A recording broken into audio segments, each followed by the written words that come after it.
The lesson for this moment is this.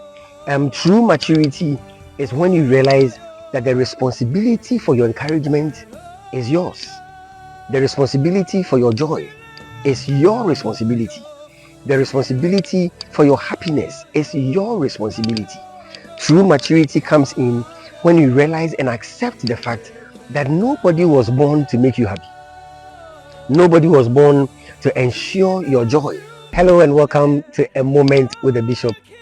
Thank you so much for spending this moment with me. For today's lesson, let's hang around a text in 1 Samuel chapter 30. David has been run out of town by Saul after having served him faithfully.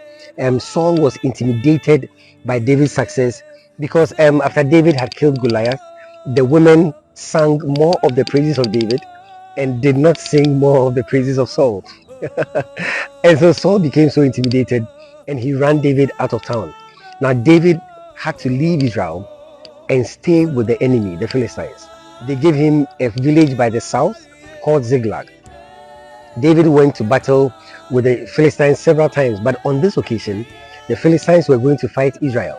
And so they decided that they won't let David go with them.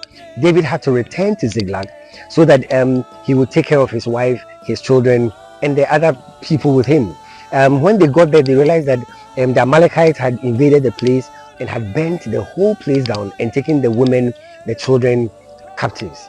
The Bible says in 1 Samuel chapter 30 from verse 4, then David and the men with him lifted up their voices and wept until they had no more strength to weep.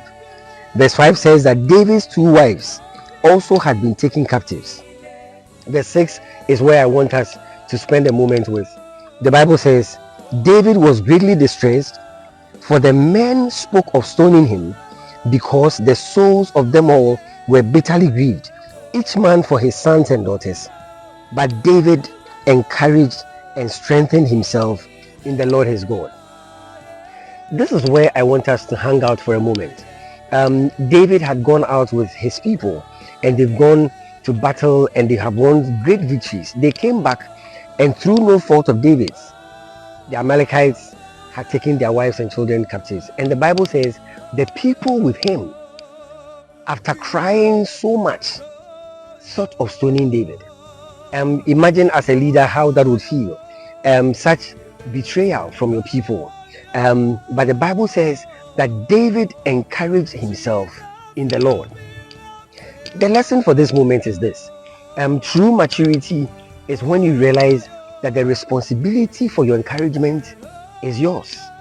The responsibility for your joy is your responsibility. The responsibility for your happiness is your responsibility. True maturity comes in when you realize and accept the fact that nobody was born to make you happy. Nobody was born to ensure your joy. You have a responsibility to be happy. You have a responsibility to work out your joy. If you don't do it, a lot will go wrong. True maturity is when you realize that you have to be your best friend. You have to be your own cheerleader. You have to be the one that motivates you more than anybody else. You have to get to the point where you realize that if you don't work out your joy, nobody can help you. A lot of times we think that other people must be the ones to make us happy. Other people must be the ones to say good things to us. Other people must be the ones to speak nice words to us. But according to this text, David encouraged himself. Take a moment and realize that it is your responsibility to make yourself happy. It is your responsibility to fight hard to maintain your joy. It is your responsibility to be healthy. You don't just have to eat anything at all and then put on weight that you can't exercise out. It is your responsibility to make sure you are in good shape for your assignment and your agenda in the earth. It is your responsibility to make sure that your life ends well. Nobody was born to fight for you. You must fight for yourself. If more than 70% of what you want to do is in the hands of other people, then that is not your vision, that is not your strength. Thank you for sharing this moment with me. And I hope that the lesson for this moment will motivate you to work hard for your own good. Well, remember, you are blessed. So stay blessed.